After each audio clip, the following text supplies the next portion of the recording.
Jemaat diundang berdiri. Kita akan memulai ibadah sore hari ini dengan menaikkan pujian Surya Kencana, Riang dan Ramah.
Haleluya, pujilah nama Tuhan. Pujilah hai hamba-hamba Tuhan, hai orang-orang yang datang melayani di rumah Tuhan, di pelataran rumah Allah kita. Pujilah Tuhan sebab Tuhan itu baik, bermazmurlah bagi namanya sebab nama itu indah. Saudara, pada saat ini dalam kehidupan kita sebagai anak-anak Allah, biarlah kita kiranya hati kita senantiasa penuh dengan puji-pujian, karena dalam kehidupan ini apapun yang harus kita alami, Allah kita adalah Allah yang baik dan nama Allah adalah nama yang indah.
Sebelum kita melanjutkan ibadah kita pada saat ini, marilah kita terlebih dahulu mengakui segala dosa kita di hadapan Tuhan.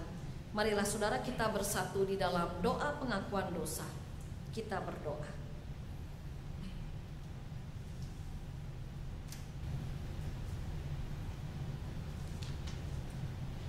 Kami bersyukur kalau di dalam kehidupan kami, Tuhan selalu memelihara kami, Tuhan selalu memberkati kami, Tuhan selalu menggandeng tangan kami dan menyertai kami.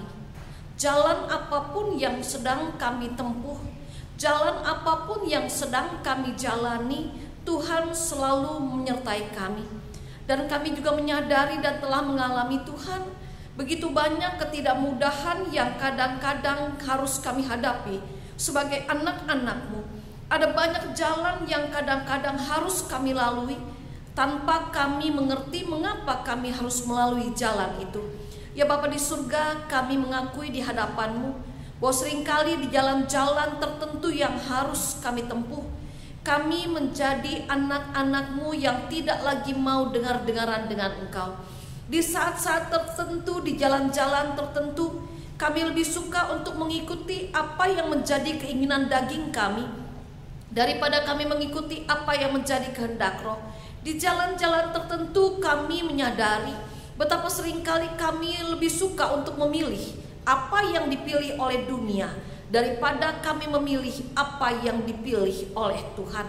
Bapa Surgawi, pada saat ini kami menyadari melalui tingkah laku kami, melalui kata-kata kami, melalui perbuatan kami, bahkan melalui perencanaan kami, Tuhan, seringkali kami berdosa di hadapan Tuhan. Karena seringkali tingkah laku kami, kata-kata dan perbuatan kami adalah kata-kata, tindakan dan juga perbuatan yang bertentangan dengan firman-Mu. Bahkan di dalam perencanaan kami pun seringkali kami tidak mau dengar-dengaran dengan Engkau. Ya Bapa Surgawi, Allah yang Maha Kudus, Allah yang Maha Mulia, pada saat ini sebelum kami melanjutkan ibadah kami sungguh mohon ampun Tuhan, kalau seringkali melalui kehidupan kami banyak mengecewakan banyak orang yang ada di sekitar kami banyak menyakiti orang-orang yang ada di sekitar kami, baik melalui tingkah laku, kata-kata, bahkan juga perencanaan kami. Ampuni kami Tuhan kalau seringkali kami gagal untuk bisa menjadi berkat bagi orang-orang yang terdekat, bahkan juga bagi orang-orang yang jauh dengan kami. Ampuni kami Tuhan kalau seringkali kami gagal untuk menyatakan bahwa Engkau ada di dalam hidup kami. Seringkali malah dalam hidup ini kami menjadi batu sontohan. Ya Bapa di surga, biarlah kiranya Engkau juga yang mengampuni dosa kami. Kalau seringkali kami membiarkan hidup kami dikuasai oleh ketakutan, kekhawatiran, dan seringkali juga Tuhan kami mengabaikan kehadiran-Mu di dalam hidup kami. Ya Bapa di surga, pada saat ini juga kami menyadari betapa kami sebagai anak-anak-Mu seringkali Tuhan tidak pandai dan tidak mau bersyukur untuk setiap berkat dan karunia yang sudah Engkau berikan kepada kami. Sehingga seringkali sebagai anak-anak-Mu, hidup kami adalah hidup yang tanpa sukacita, tanpa kegembiraan sebagai anak Tuhan. Ya Bapa, kami juga menyadari kami kadang-kadang malas untuk berdoa, malas untuk membuka Alkitab dan merenungkan firman Tuhan secara pribadi, karena seringkali kami beranggapan bahwa itu bukan sesuatu yang penting bagi kami. Padahal yang Kau mau adalah kami hidup bukan hanya dari roti, tapi juga dari setiap firman yang keluar dari mulut Tuhan. Ya Bapa, pada saat ini kami datang dengan sebagaimana adanya kami. Biarlah kiranya belas kasihan Tuhan sendiri yang akan mengampuni dosa-dosa yang sudah kami lakukan. Dan di dalam kebaikan Tuhan Yesus kami berdoa. Amin.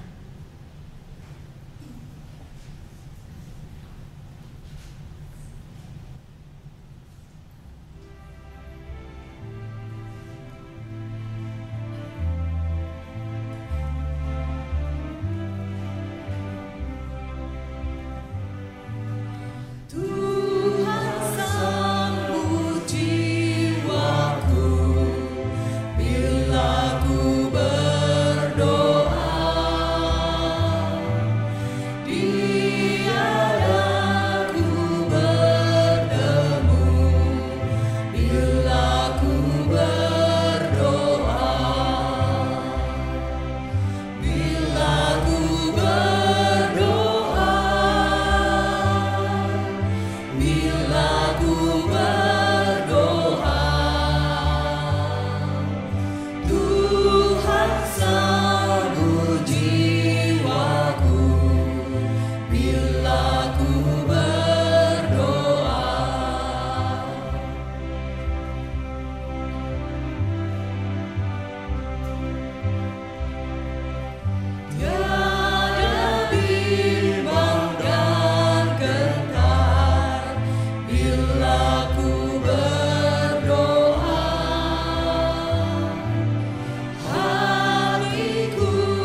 sebagai hamba Allah bagi setiap kita yang mau mengakui dengan sungguh-sungguh setiap dosa yang sudah kita lakukan. Dan berita anugerah pada sore hari ini diambil dari kitab Efesus pasalnya yang pertama, ayatnya yang ke-7 sampai dengan ayatnya yang ke-9, yang demikianlah berita anugerah dari Tuhan.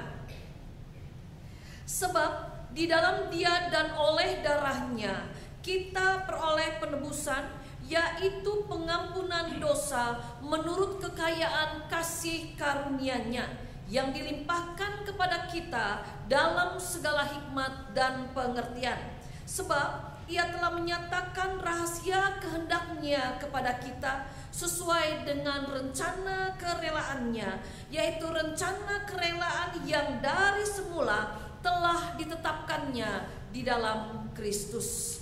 Demikianlah berita anugerah dari Tuhan. Syukur kepada Allah.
akan masuk ke dalam pemberitaan firman, dan marilah kita bersama berdoa untuk minta pertolongan Roh Kudus di dalam pelayanan firman pada sore hari ini.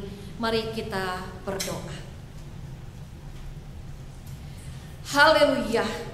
Segala puji dan kemuliaan dan hormat hanya untuk Tuhan yang maha baik. Dan di dalam kebaikan Tuhan pada saat ini, setelah kami boleh diampuni dosa-dosanya, setelah kami boleh mendapatkan kehidupan yang baru, kami ingin Tuhan di seantero kehidupan kami, di jalan apapun yang sedang kami lalui dan lewati, biarlah kiranya terwujud. Haleluya, puji Tuhan. Oleh karena itu Bapa Sorgawi, jikalau sebentar kami akan membuka Alkitab kami pribadi lepas pribadi sungguh-sungguh mempersilahkan Roh Kudus yang akan memimpin setiap kami. Biarlah kiranya hati kami boleh menjadi seperti tanah yang subur untuk jatuhnya benih firman Tuhan.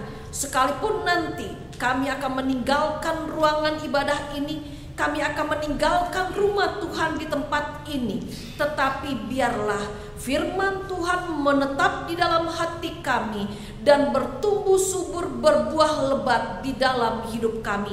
Berkati setiap kami ya Roh Kudus, berkati juga hamba-Mu, dan biarlah kiranya melalui pemberitaan firman pada saat ini, kami akan lebih dapat mengenal akan segala maksud dan kehendak bagi kami, dan kami akan lebih lagi dimampukan untuk melakukan apa yang Tuhan mau. Dan di dalam kebaikan Tuhan Yesus, firman yang selalu menyertai kehidupan kami, firman yang terus menyapa hidup kami dan memberi hidup kepada kami berdoa. Amin.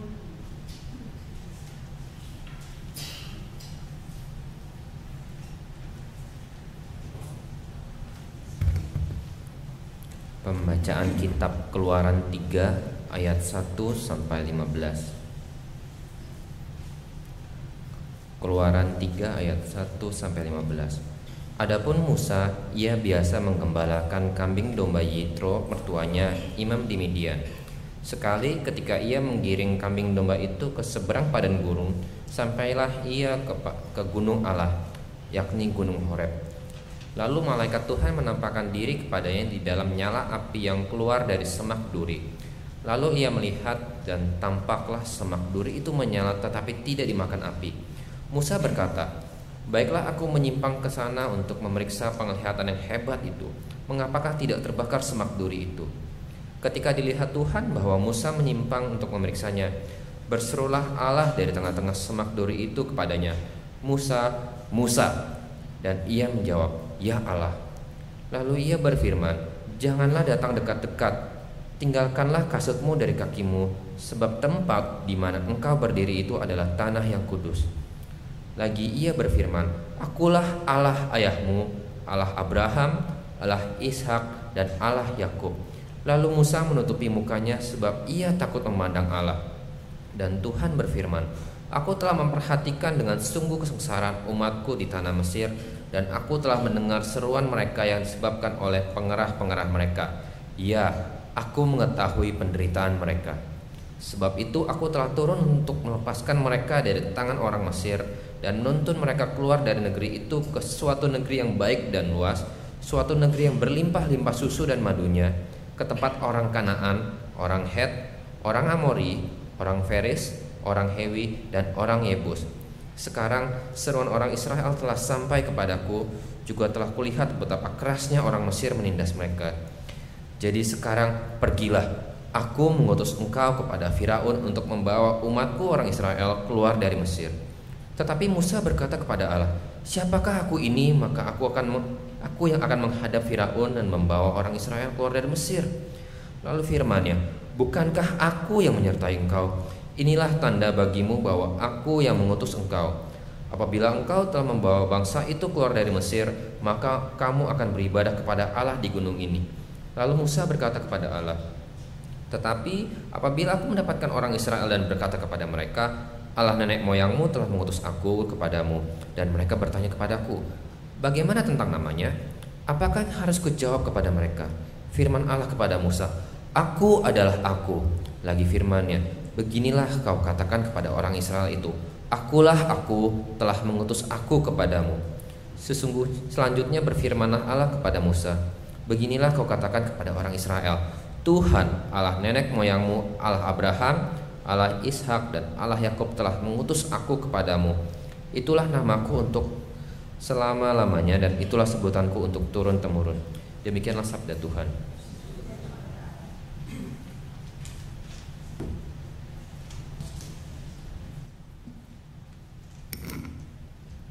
Marilah kita menanggapinya dengan nyanyian Mazmur pertanggapan dari Mazmur 105.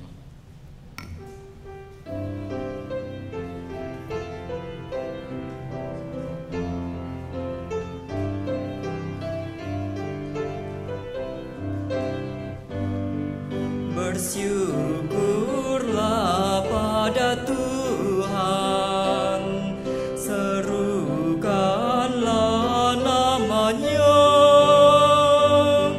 kenalkanlah karyanya ke semua bangsa, pegang segala titanya, haleluya. Bersyukurlah pada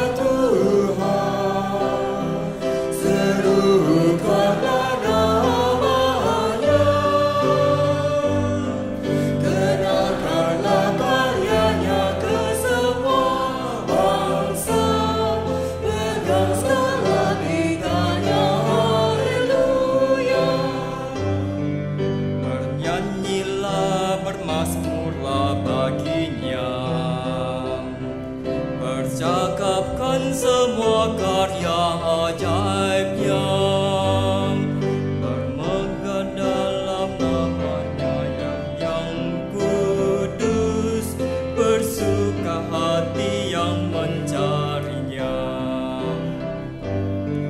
Carilah Tuhan dan kekuatannya, carilah wajah Tuhan selalu. Anak cucu Abraham hambanya, anak Yakub umat pilihannya. Ingat karya ajaib yang dibuatnya dan penghukuman yang diucapkannya. Hai anak cucu Abraham hambanya, anak Yakub umat pilihannya. Bersyukurlah pada Tuhan, serukanlah namanya,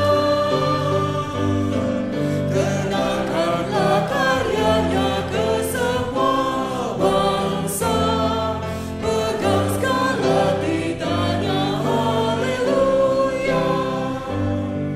Demikian Israel datang ke Mesir, di sana Yakub jadi orang asing.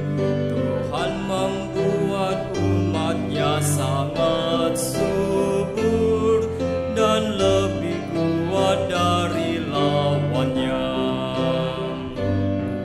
Diubahnya hati lawannya untuk membenci hamba-hambanya. Lalu diutusnya Musa hambanya dan Harun yang telah dipilihnya. Bersyukurlah pada Tuhan, serukanlah namanya, kenalkanlah karyanya ke semua bangsa, pegang segala titanya, haleluya.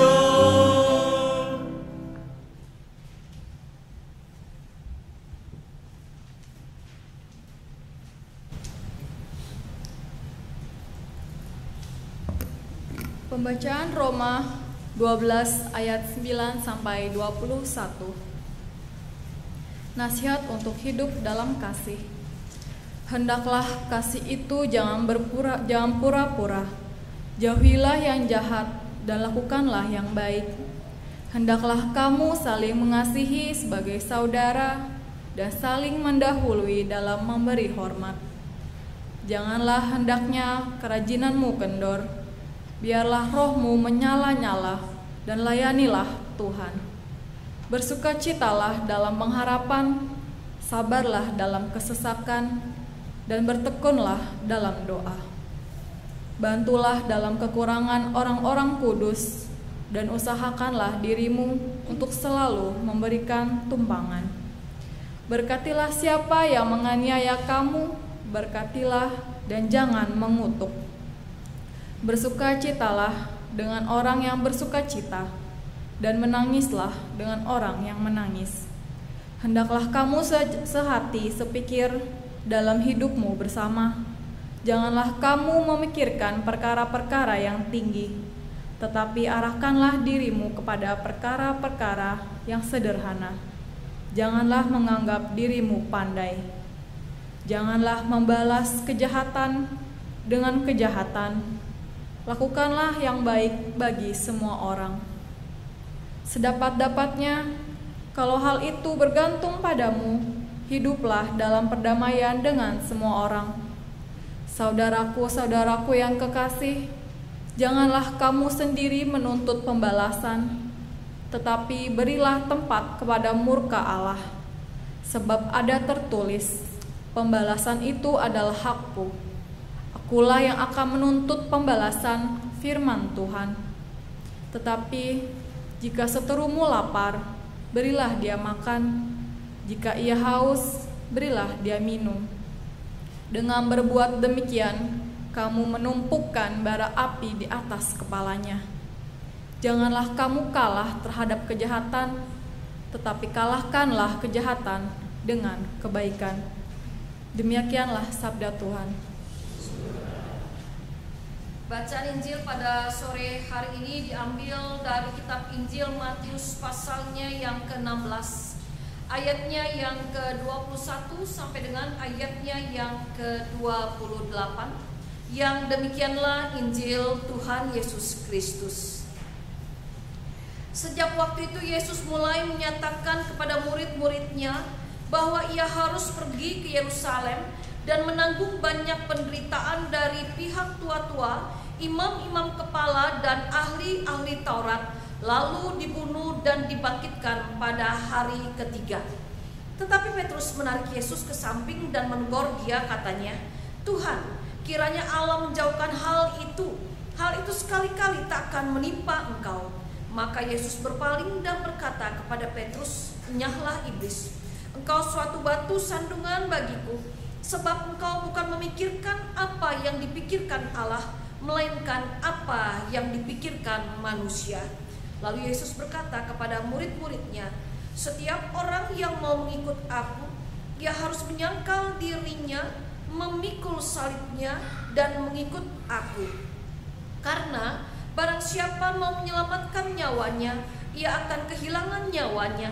Tetapi barang siapa kehilangan nyawanya karena aku, ia akan memperolehnya. Apa gunanya seorang memperoleh seluruh dunia tetapi kehilangan nyawanya? Dan apakah yang dapat diberikannya sebagai ganti nyawanya? Sebab Anak Manusia akan datang dalam kemuliaan Bapa-Nya diiringi malaikat-malaikatnya. Pada waktu itu ia akan membalas setiap orang menurut perbuatannya. Aku berkata kepadamu, sesungguhnya di antara orang yang hadir di sini ada yang tidak akan mati sebelum mereka melihat Anak Manusia datang sebagai Raja dalam kerajaannya." Demikianlah Injil Yesus Kristus. Berbahagialah mereka yang mendengarkan firman Tuhan dan yang memeliharanya di dalam kehidupan sehari-hari. Haleluya. Haleluya. Haleluya. Haleluya.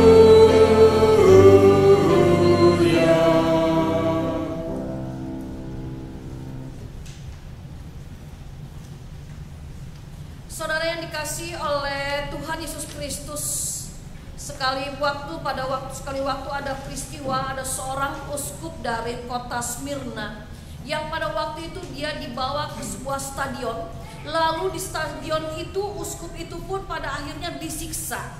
Dan uskup itu bernama Polikarpus. Kenapa dia disiksa? Kenapa dia dibawa ke stadion yang sangat besar lalu disiksa di sana?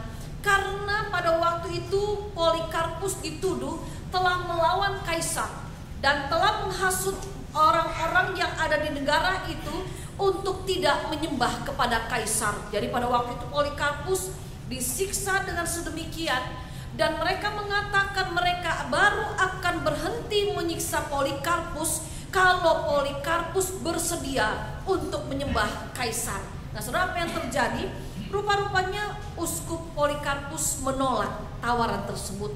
Dan pada akhirnya pada waktu itu Polikarpus pun mengatakan, kalau selama 86 tahun aku sudah melayani dia begitu baik kepadaku, dia tidak pernah berbuat salah kepadaku. Mana mungkin aku bisa mengkhianati Tuhanku? Dan karena pendiriannya yang kuat pada waktu itu, pada akhirnya Polikarpus pun dihukum mati. Itu kejadian beberapa ratus tahun yang lalu. Di zaman kini pada saat ini ada satu peristiwa seperti yang kita tahu bersama, Basuki Cahayapurnama.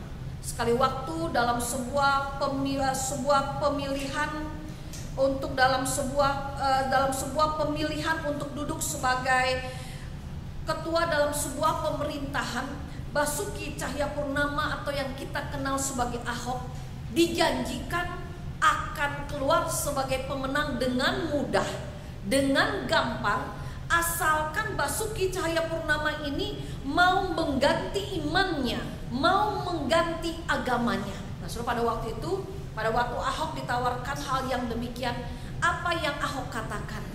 Ahok mengatakan pada waktu itu adalah dia mengatakan, kalau sekarang saya mengganti iman saya, kalau saya sekarang mengganti agama saya, itu artinya sama saja dengan saya mengkhianati Allah saya. Kalau sekarang saya bisa mengkhianati Allah yang begitu baik buat saya, apakah saudara nantinya kalian tidak takut punya pemimpin yang pastinya juga akan mengkhianati kalian? Nah, saudara yang dikasih oleh Tuhan, dari dua contoh tadi kita bisa melihat pada zaman yang lampau, pada zaman kini pun ada banyak orang-orang Kristen yang punya kualitas iman yang baik. Masih banyak orang-orang Kristen yang punya kasih yang kokoh, yang punya kasih yang tak tergoncangkan, walaupun menghadapi situasi yang tidak enak, walaupun menghadapi situasi yang tidak menguntungkan. Lalu kalau kita lihat dari peristiwa tadi, dari dulu, dari zamannya Polikarpus, dari zamannya Musa, sampai dengan zamannya Ahok, kita bisa melihat satu kenyataan bahwa rupa-rupanya untuk mengikut Tuhan dengan sungguh-sungguh ada tantangan, ada rintangan. Mengikut Tuhan dengan sungguh-sungguh itu bukan perkara yang gampang, itu bukan perkara yang mudah. Ada harga yang harus dibayar. Oleh karena itu, saudara, kalau kita lihat, rupa-rupanya ketidakmudahan di dalam mengikut Tuhan itu bukan hanya terjadi pada zaman Polikarpus, tetapi ketidakmudahan untuk mengikut Tuhan dengan baik, dengan setia, itu juga dialami pada zaman Nabi Musa. Kalau kita lihat dalam bacaan kita pada saat ini, pada waktu itu dikatakan Allah menghampiri Musa, lalu Allah meminta Musa untuk mengembalakan umatnya Israel. Tetapi kalau kita lihat dalam ayat yang ke-11, Musa mengatakan demikian, siapakah aku ini? Maka aku yang akan menghadap Firaun dan membawa orang Israel keluar dari Mesir. Pertanyaan Musa kepada Allah bukanlah pertanyaan yang diajukan dengan sikap yang rendah hati. Pertanyaan Musa kepada Allah adalah pertanyaan yang lebih menunjukkan bahwa sebenarnya Musa gentar, Musa takut. Pada waktu Allah memerintahkan dia untuk membawa umat Israel keluar dari Mesir. Dan di dalam ketakutannya Musa bertanya, siapa aku Tuhan? Jangan akulah, orang lain sajalah. Mengapa Musa mengatakan demikian? Karena Musa menyadari bahwa untuk mengikut Tuhan dengan baik, untuk menjalani kehidupan sebagai pemimpin umat Tuhan dengan baik, itu bukan hal yang mudah. Tetapi saudara, dalam bacaan kita pada saat ini, kita juga bisa melihat di dalam kegamangan hati Musa, Allah tidak tinggal diam. Allah adalah Allah yang maha baik. Di dalam kegamangan hati Musa, di dalam ketakutan hati Musa, pada waktu dia menyadari bahwa jalan yang harus ditempuhnya tidak mudah, maka Allah pun menyatakan dirinya kepada Musa.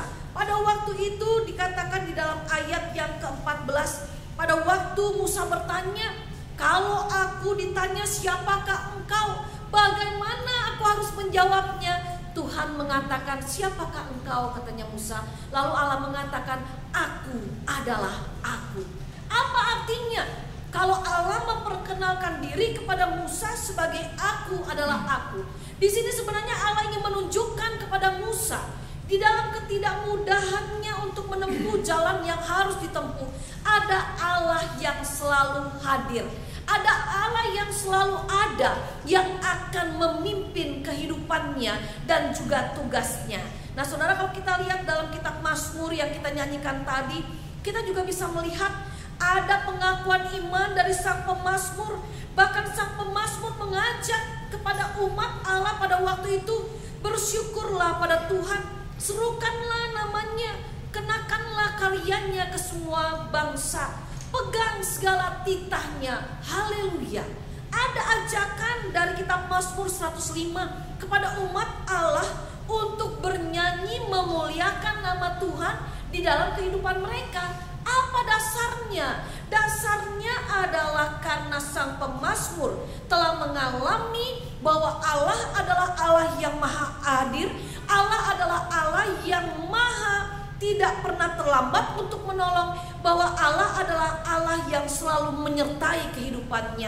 Oleh karena itu saudara, pada saat ini kita bisa melihat dalam kitab Mazmur pun ada pengakuan bahwa Allah adalah Allah yang selalu ada, bahwa Allah adalah Allah yang selalu menyertai umatnya. Oleh karena itu dalam kitab Roma pada akhirnya ada ajakan kepada umat Allah untuk menjalani kehidupan ini dengan berbagai jalan yang ada di dalamnya, dengan sikap hati yang mengasihi Tuhan.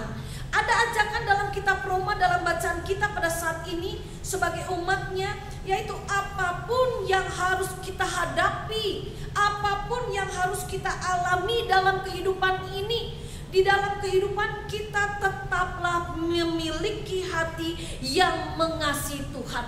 Walaupun jalan yang sedang kita tempuh bukanlah jalan yang aman, walaupun jalan yang sedang kita tempuh bukanlah jalan yang menyenangkan, tetapi kitab Roma pada saat ini mengingatkan, biarlah kiranya apapun yang harus kita hadapi dalam kehidupan ini, milikilah selalu hati yang mengasihi Tuhan. Oleh karena itu saudara, kalau pada akhirnya kepada saudara dan saya diberi satu anugerah untuk menjadi anak-anak Allah, kepada pada saat ini pun kepada kita juga diingatkan kembali bahwa Allah memberi kepada kita juga kepercayaan untuk menjadi pengikutnya yang baik. Dan pada saat ini kita mendengar satu perintah yang Tuhan Yesus sampaikan kepada murid-muridnya, termasuk di dalamnya saudara dan saya, yaitu dikatakan dalam firman Allah pada saat ini bahwa setiap orang yang mau mengikut aku, ia harus menyangkal dirinya, memikul salibnya, dan mengikut aku. Saudara yang dikasih oleh Tuhan, saya yakin dan percaya bahwa kita semua hafal sekali perkataan Yesus yang ada dalam kitab Injil pada saat ini, bahwa setiap orang yang mau mengikut Tuhan, ia harus menyangkal dirinya, memikul salibnya, dan mengikut aku. Nah, kalau kita berbicara tentang menyangkal diri, apa itu menyangkal diri? Saudara dikasih oleh Tuhan, kalau kita lihat jujur, konsep yang ada dalam kehidupan manusia pada umumnya adalah yang namanya kepentingan pribadi itu harus diletakkan di atas segalanya. Dalam kehidupan kita manusia pada umumnya, kita punya konsep bahwa yang namanya kepentingan diri itu yang utama. Tetapi dalam sikap yang Tuhan mau menyangkal diri, artinya pada saat ini kepada kita sebagai pengikut-pengikutnya, Tuhan mengingatkan bahwa yang namanya kepentingan diri itu harus diletakkan di dalam kerangka ketaatan kita kepada Allah. Kalau ada hal-hal ambisi-ambisi pribadi, ada kepentingan-kepentingan diri yang bertentangan dengan firman Allah, maka pada saat ini firman Allah mengingatkan kalau itu ada, kita harus mau membuangnya. Kita harus mau meletakkannya di bawah ketaatan kita kepada Allah. Nah saudara, kalau kita lihat, menyangkal diri itu bukan perkara yang mudah. Kalau menghafal mudah, menyangkal diri, menyangkal kepentingan diri sendiri, menyangkal keutamaan diri sendiri, menyangkal penghargaan untuk diri sendiri, itu bukan hal yang mudah. Kalau kita lihat dari kitab Roma, ada nasihat untuk hidup dalam kasih. Kalau kita lihat di sini, kalau kepada saudara dan saya pada saat ini diminta dalam kerangka menyangkal diri, firman Allah mengatakan, hendaklah kasih itu jangan pura-pura. Padahal seringkali sebagai manusia, kita baik, kita mengasihi, itu cuma pura-pura. Lalu kalau dikatakan firman Allah mengatakan, hendaklah jauhilah yang jahat dan lakukanlah yang baik. Jujur, yang sering saudara dan saya lakukan adalah kita lebih suka melakukan apa yang jahat daripada apa yang baik. Kita lebih suka melakukan apa yang bertentangan dengan firman Allah daripada melakukan kehendak Allah. Lalu dikatakan, hendaklah kamu saling mengasihi sebagai saudara dan saling mendahului dalam memberi hormat. Kalau kita mau jujur, kadang-kadang kita punya pemahaman, kalau orang tidak menghargai saya tidak akan menghargai dia. Kalau orang itu tidak mau senyum sama saya juga gak mau senyum sama dia. Kalau orang itu tidak mau nanya sama saya juga tidak mau tanya dengan dia. Itu yang seringkali di gereja yang terjadi, bukan hanya di luar, di gereja juga. Ya, kadang-kadang satu gereja ketemu sama-sama. Ya, karena yang satu gak mau negor, yang satu berpikir enak aja, saya udah lebih tua, masa saya harus negor dulu? Saya yang lebih senior, masa saya harus negor dulu? Lalu kalau yang satu gak mau senyum, kita juga gak mau senyum. Emangnya saya makan dari dia? Tapi pada saat ini firman Allah mengatakan, hendaklah kita harus saling mendahului dalam memberi hormat. Lalu juga firman Allah mengatakan, janganlah hendaknya kerajinanmu kendor. Padahal saudara dan saya seringkali kerajinan kita ini kendor. Mau baca Alkitab saja mikir-mikir dulu. Ya. Kecuali mungkin ada orang-orang tertentu yang menjadikan Alkitab itu obat tidur. Enggak bisa tidur nih malam nih, aduh bagaimana ya? Gampanglah baca Alkitab aja pasti bisa tidur. Ya. Baca saat teduh saja. Tapi di gereja ini saya yakin dan percaya gak ada yang bolong. Tapi ada banyak anak Tuhan yang gak punya lagi waktu buat saat teduh. Dikasih buku wasiat, bener-bener jadi wasiat nih. Simpen saja. Memangnya majelis periksa? Enggak, pokoknya majelis sudah kasih, kita simpen deh baik-baik. Wasiat, ya bener-bener dijadiin wasiat.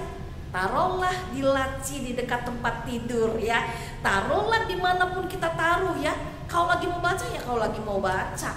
Kalau tidak mau baca, ya sudah nggak usah baca. Toh Tuhan tetap memberkati walaupun saya tidak membaca, walaupun saya tidak berdoa. Ke gereja saja orang-orang kadang pikir-mikir loh kalau mau ke gereja. Ke gereja enggak, ke gereja enggak, bangun enggak, bangun enggak. Kerajinan kendor. Lalu kalau kita lihat dikatakan di sini, biarlah rohmu menyala-nyala dalam melayani Tuhan, tapi jujur kita mengatakan di banyak gereja lebih banyak orang yang suka menjadi penonton daripada ikut ambil bagian dalam melayani Tuhan. Lalu dikatakan di sini, berkatilah siapapun yang menganiaya kamu, berkatilah dan jangan mengutuk. Kalau kita diminta untuk memberkati orang yang baik dengan kita, itu hal yang mudah.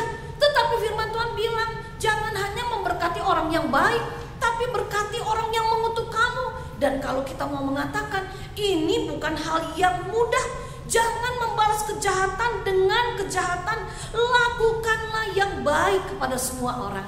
Oh saudara, kalau kita berbicara tentang penyangkalan diri seperti yang Tuhan mau, ini bukan perkara yang mudah. Mungkin ada di antara kita yang mengatakan hanya malaikat yang bisa melakukan hal ini. Tetapi kalau Tuhan memberi perintah kepada anak-anaknya, Tuhan akan menjamin anaknya bisa melakukan.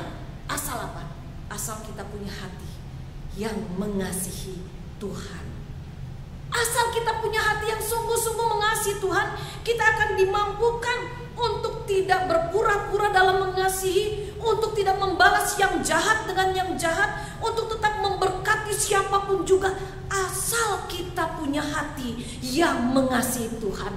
Dengan hati yang mengasihi Tuhan, saudara dan saya akan dimampukan dengan sungguh-sungguh untuk hidup di dalam penyangkalan diri seperti yang Tuhan mau. Lalu hal yang kedua, dalam kehidupan kita sebagai anak-anak Allah, saya yakin dan percaya kita semua tahu bahwa sebagai anak-anak Allah, Tuhan Yesus mau kita pikul salib. Seorang teolog, Kosuke Kagawa, mengatakan bahwa tidak ada gagang pada salib. Kalau pada rantang ada gagang. Kalau rantang, kita melihat rantang, kita menjadi pada akhirnya pada waktu kita melihat rantang itu adalah sesuatu yang membawa kenikmatan, pasti ada makanan yang enak di dalamnya. Tapi kata Kosuke Kagawa, pada waktu kita melihat salib tidak membawa kenikmatan. Kalau rantang punya gagang, kita mau putar ke bawah, ya mau putar ke atas, ke kanan, ke kiri, kita bisa atur rantang itu. Tetapi kalau salib pada waktu salib itu ada, kita diminta punya kerelaan untuk mau memikul salib itu. Nah saudara yang dikasih oleh Tuhan, kalau kita berbicara tentang salib yang harus kita pikul, saya yakin dan percaya di dalam kehidupan saudara dan saya punya salib yang harus saya pikul di dalam kehidupan saya. Saudara pasti juga punya salib yang harus saudara pikul di dalam kehidupan saya. Saudara, salib itu bisa merupakan persoalan, bisa merupakan sakit penyakit, bisa merupakan kegagalan dan sebagainya. Tetapi yang pasti siapapun yang hadir pada saat ini pasti punya salib masing-masing. Dan firman Allah mengingatkan pada saat ini bahwa sebagai anak-anak Allah yang sudah dimerdekakan, harusnya kita setia memikul salib kita. Saudara, ada seorang pemuda yang memang hidupnya boleh dikatakan kurang beruntung dalam hubungan percintaannya, ya sampai dia sudah mau menginjak kepala 4, dia belum juga mendapatkan pasangan yang cocok. Lalu dari segi karirnya pun pada waktu itu dia sedang menghadapi satu keadaan di mana pada waktu itu karirnya sedang berada di ujung tanduk. Dan dia juga kasihan sekali karena rupa-rupanya dia hidup sebagai seorang anak tunggal, tetapi rupa-rupanya kedua orang tuanya ini setiap hari selalu cekcok, selalu ribut. Dan di dalam pergaulannya dengan sesamanya, pemuda ini pun kurang bisa bergaul dengan baik. Sampai pada saat tertentu si pemuda ini pada akhirnya merasakan putus asa. Dia merasa lebih baik saya tidak ada. Dan pada waktu itu dia tidur. Dan pada waktu dia tidur, rupa-rupanya dia bermimpi. Dalam mimpinya dia bertemu dengan Tuhan Yesus, berpapasan dengan Tuhan Yesus. Waktu itu Tuhan Yesus sedang membawa sebuah salib yang harus dipikulnya.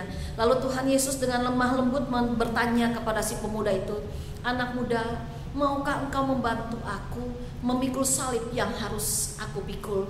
Nah, karena si pemuda itu tahu benar bahwa itu adalah Tuhan Yesus, maka dia mengatakan pada waktu itu, "Ya Tuhan, saya mau membantu Tuhan memikul salib Tuhan." Terima kasih anak muda. Lalu Tuhan Yesus memberikan salib yang harus ia pikul kepada anak muda itu. Lalu Yesus pun mengatakan, "Nanti kita akan bertemu di suatu tempat. Aku menunggumu di sana. Aku akan pergi terlebih dahulu." Lalu akhirnya Tuhan Yesus pergi, tinggallah si pemuda ini. Maka sesuai dengan apa yang diucapkan oleh mulutnya, si pemuda ini pun mulai memikul salib. Awal-awalnya tidak ada masalah apa-apa. Dia bangga diberi kepercayaan oleh Tuhan Yesus untuk membantu Tuhan Yesus memikul salib. Tapi lama-kelamaan dia mulai merasa bahwa salib yang harus dipikulnya kok berat, kok tidak enak, kok tidak memberi rasa nyaman. Dan akhirnya saudara, sebagai seorang anak muda yang memang kreatif, dia pun berpikir, aku akan memotong sedikit salib ini. Pasti Yesus tidak tahu karena dia tidak ada di sini. Maka sebagai seorang muda yang kreatif, dia memotong sebagian ujung bawah salib yang harus dipikulnya. Setelah dia potong, dia lihat lebih lagi nggak kelihatan kalau ini dipotong. Dia berjalan lagi, berjalan tidak masalah. Tapi lama-kelamaan rasa-rasanya nih dalam hatinya dia berpikir, kalau aku potong salib ini sedikit lagi, pasti jalanku bisa lebih enak lagi, pasti langkahku bisa lebih ringan lagi. Maka dengan kreativitasnya, tadi bagian bawah yang dia potong salib itu, lalu sekarang dia potong bagian atas sedikit. Pasti Tuhan Yesus tidak tahu, potonglah. Dia potong, dan akhirnya setelah dia memotong bagian atas dan bawah, dia melanjutkan perjalanannya. Dan benar, Tuhan Yesus tidak ingkar janji. Dia menanti anak muda itu di suatu tempat. Lalu dengan wajah yang penuh kasih, Tuhan Yesus mengatakan, anak muda, marilah masuk ke rumahku. Wah, anak muda itu kaget sekali saudara, karena rumahnya Tuhan Yesus begitu luar biasa indah dan menawan. Waduh, terima kasih Tuhan untuk undangan Tuhan, aku boleh masuk ke rumah Tuhan. Tapi bagaimana Tuhan supaya saya bisa sampai ke rumah Tuhan? Lalu Tuhan Yesus mengatakan, datanglah kepadaku. Baik Tuhan. Nah, pada waktu dia melangkah, dia kaget. Karena ternyata saudara, ada jurang yang memisahkan dia antara Tuhan Yesus. Lalu dia pun kembali bertanya, Tuhan Yesus, bagaimana mungkin saya bisa sampai ke rumahmu, sementara ada salib yang harus saya pikul, sementara ada jurang yang harus saya seberangi. Anak muda, pakailah salib itu sebagai jembatan untuk engkau bisa sampai ke rumahku. Oh baik Tuhan. Apa yang terjadi saudara?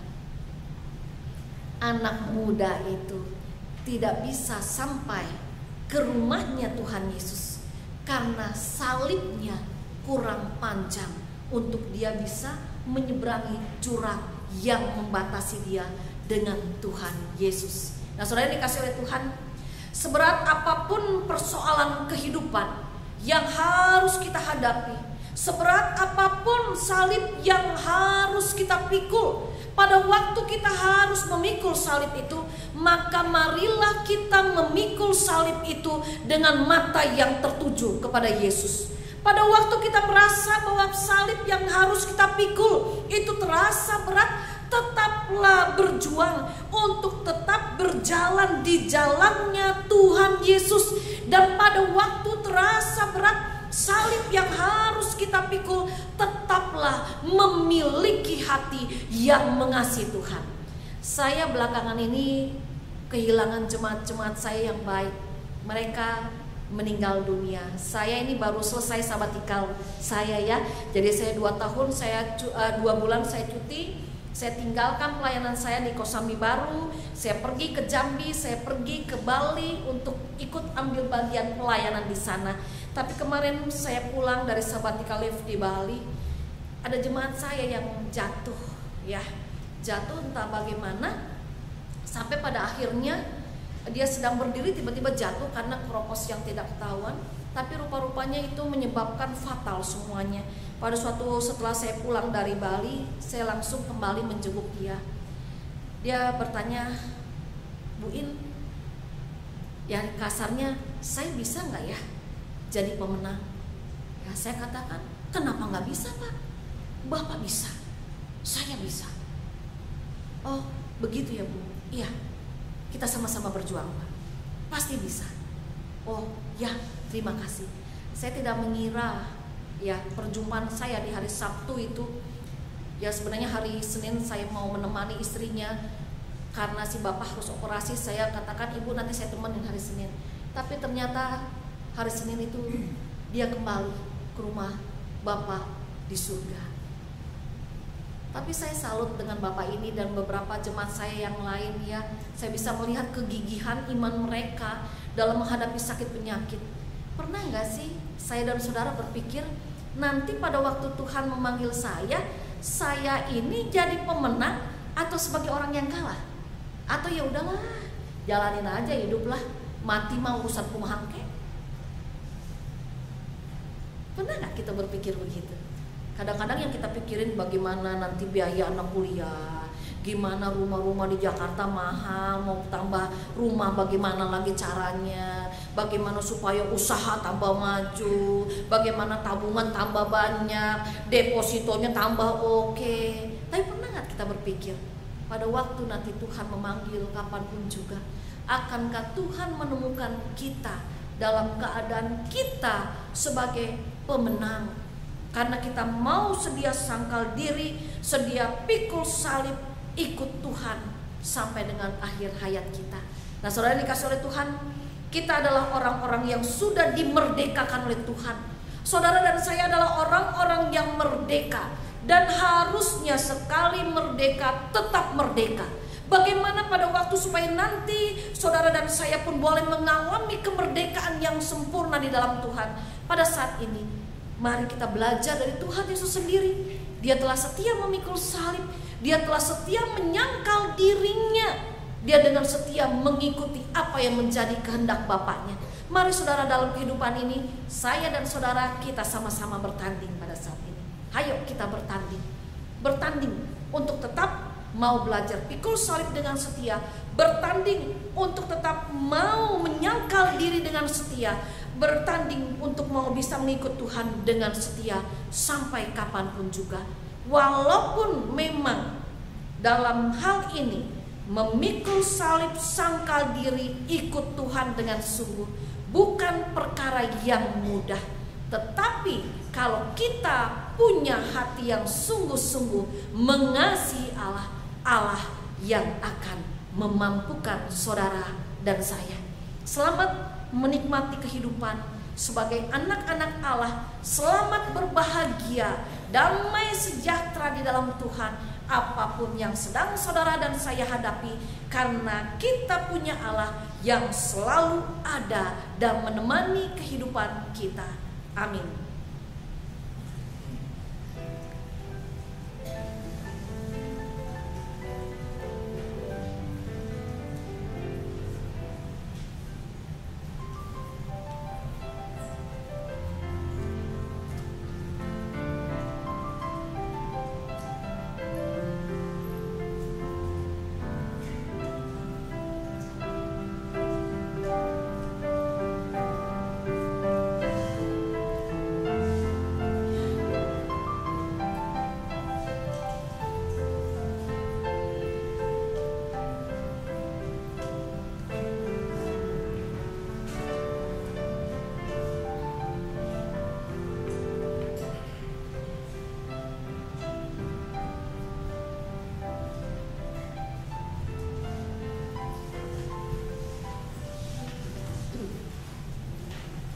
Jemaat yang dikasihi Tuhan Yesus, marilah kita bersama umat Allah di masa lalu, masa kini, dan masa depan mengingat pengakuan pada baptisan kita seturut dengan pengakuan iman rasuli.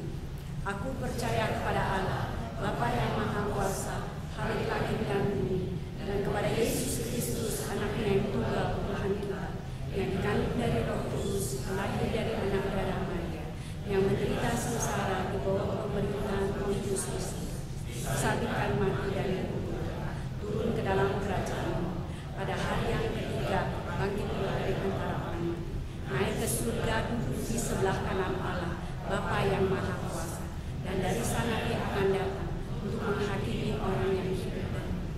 Aku percaya kepada Gereja Kudus dan persekutuan orang kudus, pengampunan dosa, kebangkitan orang mati, dan hidup yang kekal.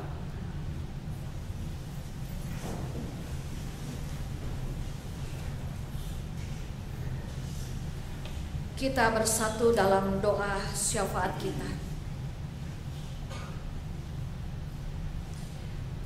Bapa Surgawi, ajarlah kami menghitung hari-hari yang Tuhan percayakan kepada kami, sehingga kami beroleh hati yang bijaksana, hati yang menghormati Tuhan, hati yang takut akan Tuhan di dalam kami mengisi hari-hari yang ada.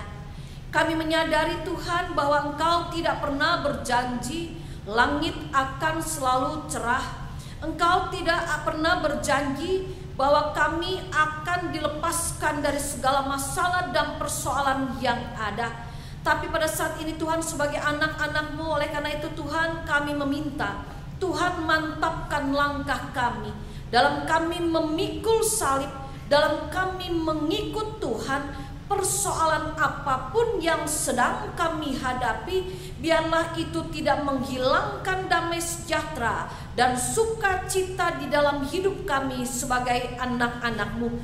Yakinkan kami ya Bapa di surga, bahwa tidak ada persoalan yang tidak dapat kami selesaikan kalau kami mau membiarkan Tuhan turut campur di dalamnya. Dan kami yakin dan percaya juga, kalau kami punya hati yang mengasihi Tuhan, maka tidak nantinya Tuhan akan mempermalukan kami. Tidak nantinya Tuhan akan membiarkan kami sampai jatuh tergeletak. Oleh karena itu Bapa Sorgawi, biarlah kiranya Tuhan yang akan memampukan kami agar sungguh-sungguh dalam kehidupan ini kami boleh mempunyai hati seperti hatinya Yesus, hati yang mengasihi Engkau dengan sungguh-sungguh. Ya Bapa di surga, pada saat ini sebagai gereja-Mu, kami juga ingin berdoa bagi jemaat kami yang sedang sakit, yang ada dalam masa pemulihan.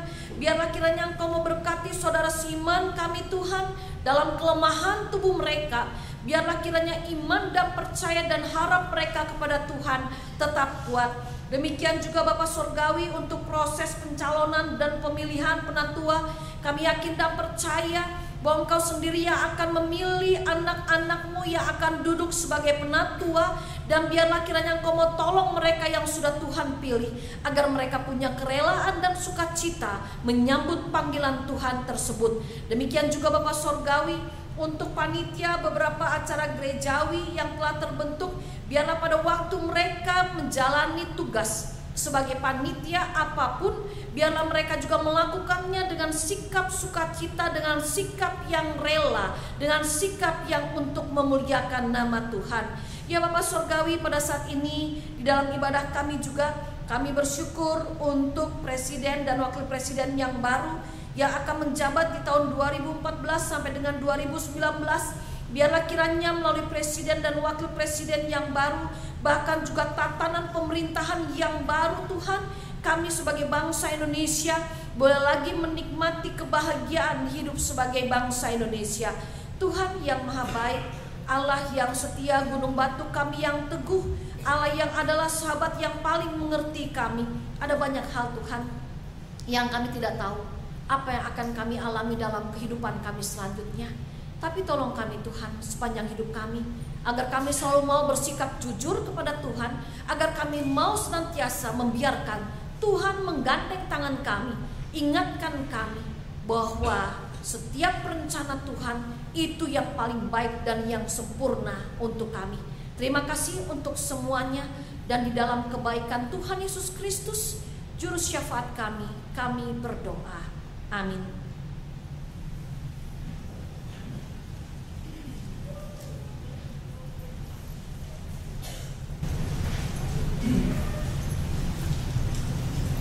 Jemaat yang dikasihi Tuhan Yesus, kita akan memberikan persembahan yang saya akan bacakan terlebih dahulu dari satu ayat, 1 Tawarikh 16 ayat 29. Berilah kepada Tuhan kemuliaan namanya, bawalah persembahan dan masuklah menghadap Dia.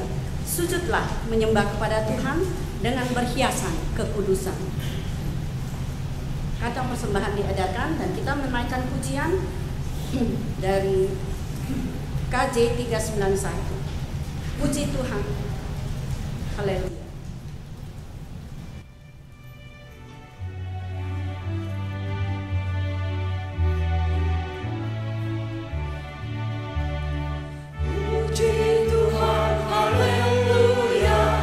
Puji Tuhan, haleluya.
Tuhan, haleluya.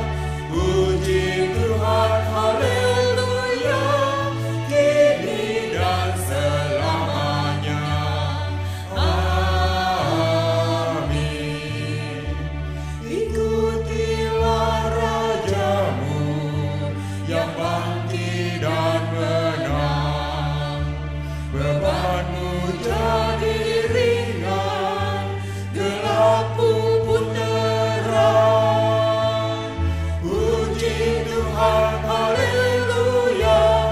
Puji Tuhan, haleluya. Kini dan selamanya. Amin. Sampaikanlah firman-Nya di mana-mana pun, serta perbuatannya teruskan bertekun. Puji Tuhan, haleluya. Puji Tuhan, haleluya. Kini dan selamanya. Amin. Damaikanlah sengketa, satukan yang pecah. Ampuni yang bersalah, lindungi yang lemah. Puji Tuhan, haleluya. Puji Tuhan, haleluya. Kini dan selamanya. Amin.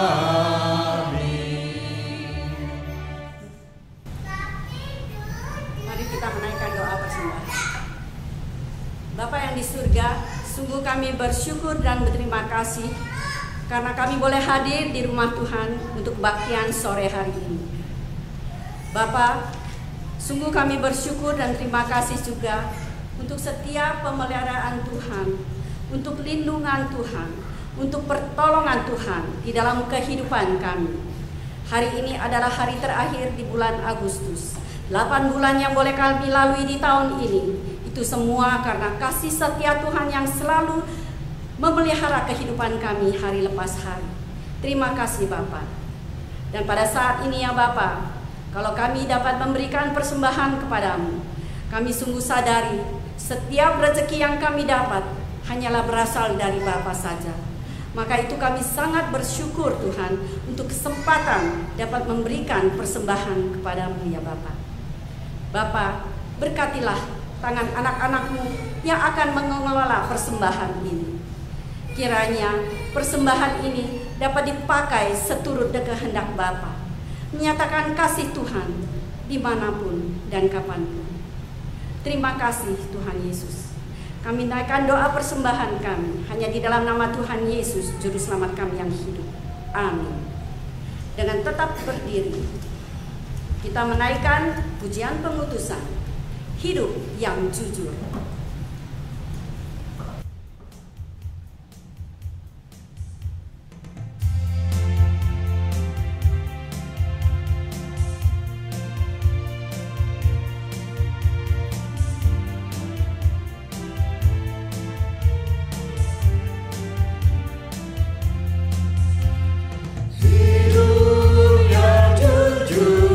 Hendakku serang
dan yang dikasihi oleh Tuhan, pada saat ini arahkanlah hatimu kepada Tuhan.